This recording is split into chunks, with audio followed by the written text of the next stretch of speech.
উমা, তুই তাড়াতাড়ি আয় না রে, প্লিজ দিদি আয় না এখানে। দুর্গা, দিদি,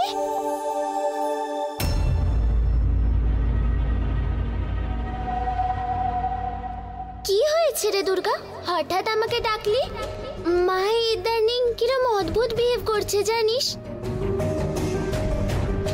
আমি ভালো কথা বললেও মা ভুলই বুঝছে আমাকে। মা সব সময় বকছে। মাকে এইভাবে আমি এর আগে কোনোদিন দেখিনি। তাছাড়া আমার মামার মতো দেখতে একজনের সাথে দেখা হওয়ার পর মা তাকে অফিসে কোনো একটা বড় পোস্টে চাকরি দিচ্ছে।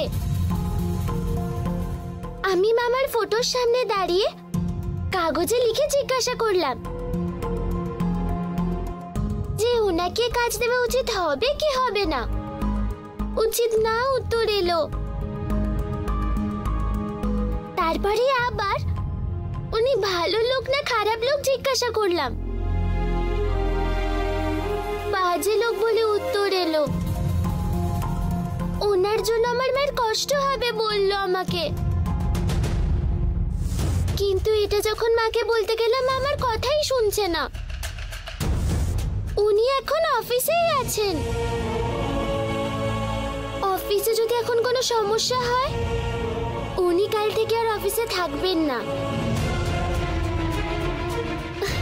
সত্যি? এটাই তো আমি এতক্ষণ ধরে করার চেষ্টা করছিলাম। তুই এত খুশি হোস না রে দুর্গা।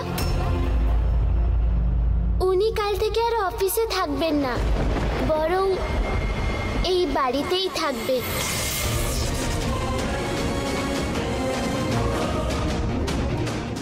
কি? এই বাড়িতে থাকবে? হ্যাঁ, মা ওনাকে নিজেই বাড়িতে নিয়ে আসছে। তুই কি বলছিস রে দিদি? উনি একজন খুব খারাপ লোক। আমি ভেবেছিলাম যে কোনো ভাবে দূরে পাঠিয়ে দেব, আর এখন মা নিজেই ওনাকে বাড়ি নিয়ে আসছে। মায়ের ক্ষতি করতে পারে জানা সত্ত্বেও। আমাদের তো মাকে বোঝানো উচিত দিদি। মা এখন কারোর কথা শোনার মতো পরিস্থিতিতে নেই।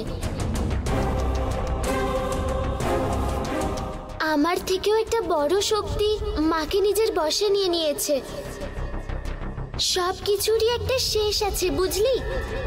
সময় আসলে ঠিক কোনো একটা উপায় খুঁজে পাওয়া যাবে, কিন্তু সেটার জন্য আমাদের ঠাকুরের আশীর্বাদ লাগবে। এখন তো ঠাকুরও মায়ের পক্ষে নেই রে দিদি। মা আজকাল ঠাকুরকে বিশ্বাস করে না, খুব অপমান করে। বাড়িতে সন্ধে দেয় না, পুজো করে না।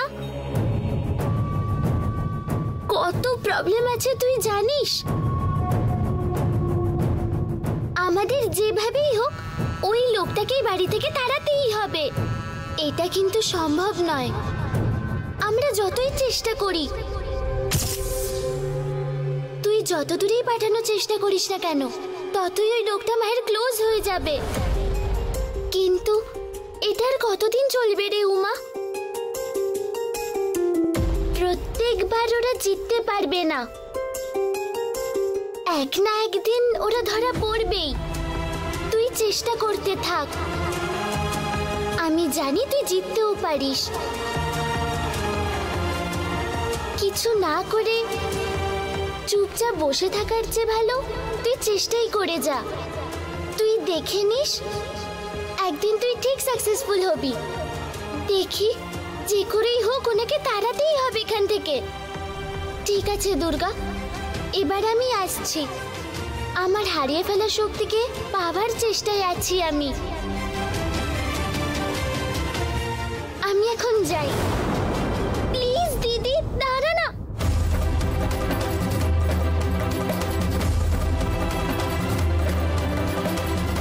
আইরে দুষ্ট, আমাদের বাড়িতে থাকবি?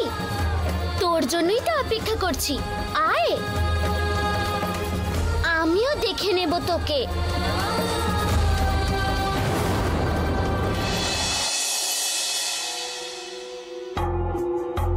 রূপা, কমলা মা, রূপা, সবাই এসো।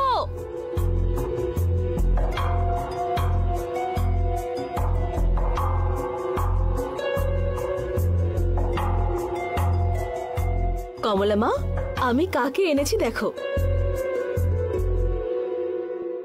দাদা, দাদা,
ইনি আমার দাদা, নাম ভৈরব।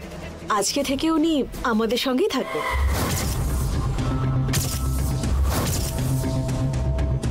নমস্কার। নমস্কার।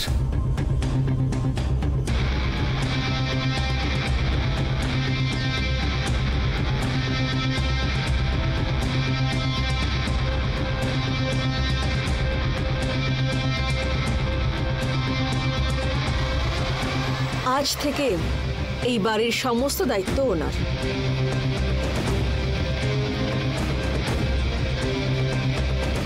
তোমাদের কিছু লাগলে ওনাকে জিজ্ঞেস করে তবে নেবে।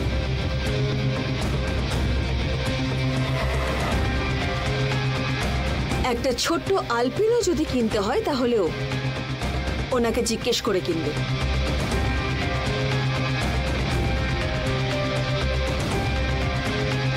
কমলা মা, বাড়ির চাবির গোছাটা আনো।